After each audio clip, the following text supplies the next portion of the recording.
प्रेम सागर 5वां अध्याय। बालक का जन्म। सुनते ही कंस डरता कांपता उठ खड़ा हुआ। खड़ग हाथ में ले गिरता दौड़ता धुड़क पुड़क करता बहन के पास पहुंचा। जब उसके हाथ से लड़की छीन ली तब देवकी हाथ जोड़ बोली, भैया यह कन्या तेरी भांजी है, इसे मत मार, यह पेट पोंछनी है, मेरे छा बालक मारे, इसे मार क्यों, पाप बढ़ाता है। कंस बोला, जीती लड़की तुझे ना दूंगा, इसे जो ब्याहेगा तो मुझे मारेगा। इतना कहा वह बाहर आया।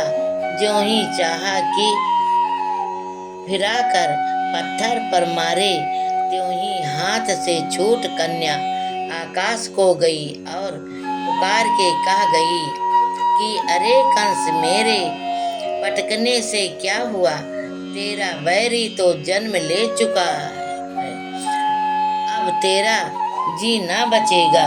यह सुन कंस पछता पछता कर वहां आया जहां वसुदेव देवकी थे। आते ही उनके हाथ पांव की हथकड़ी बेड़ी काट दी और विनती कर कहने लगा कि मैंने बड़ा पाप किया जो तुम्हारे पुत्र मारे। यह कलंक कैसे छूटेगा, मेरी गत किस जन्म में होगी। तुम्हारे देवता झूठे हुए जिन्होंने कहा कि देवकी के गर्भ में लड़का होगा, सो यह लड़की हुई, यह भी हाथ से छूट स्वर्ग को गई। अब दया कर मेरा दोष जी में मत रखो, क्योंकि कर्म का लिखा किसी के मेटे नहीं मिटता। जो ज्ञानी है सो मरना जीना समान ही जानते हैं, और अभिमानी मित्र शत्रु कर मारते हैं। तुम तो साधु और बड़े सत्यवादी हो, जो हमारे हेतु अपने पुत्र को ले आए हो। ऐसे कहा कंस बार बार हाथ जोड़ने लगा। तब वसुदेव जी बोले, महाराज तुम सच कहते हो, इसमें तुम्हारा कुछ दोष नहीं है, विधाता ने यही कर्म में लिखा था।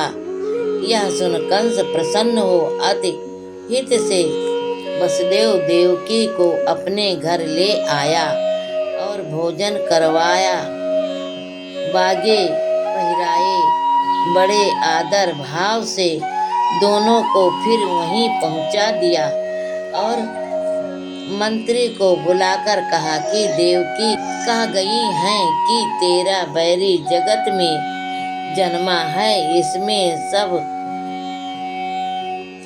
अब देवताओं को जहाँ देखो मारो, क्योंकि उन्होंने वह समझे झूठी बात कही कि देवकी के 8वें गर्भ में तेरा सत्य होगा।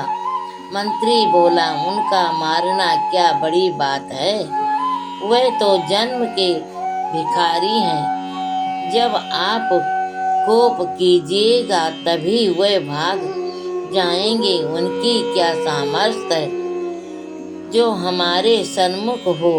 ब्रह्मा तो 8 पहर ध्यान में रहता है, महादेव भांग धतूरा खाए, इंद्र का जोर कुछ तुम पर न बसाए रहा है, नारायण सो संग्राम नहीं जाने, लक्ष्मी के साथ रहता है।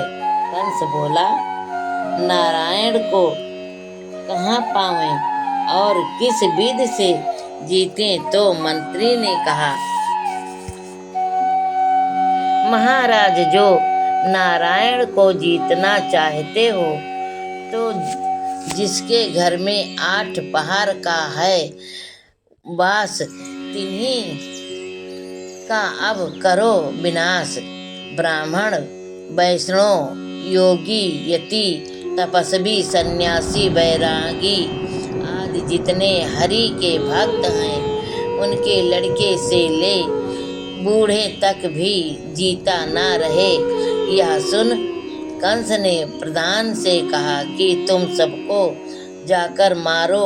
आज्ञा पाकर मंत्री अनेक राक्षसों के साथ विदा होकर नगर में लगा। गौ ब्राह्मण बालक और हरि भक्तों को ढूंढ ढूंढ कर मारने लगा।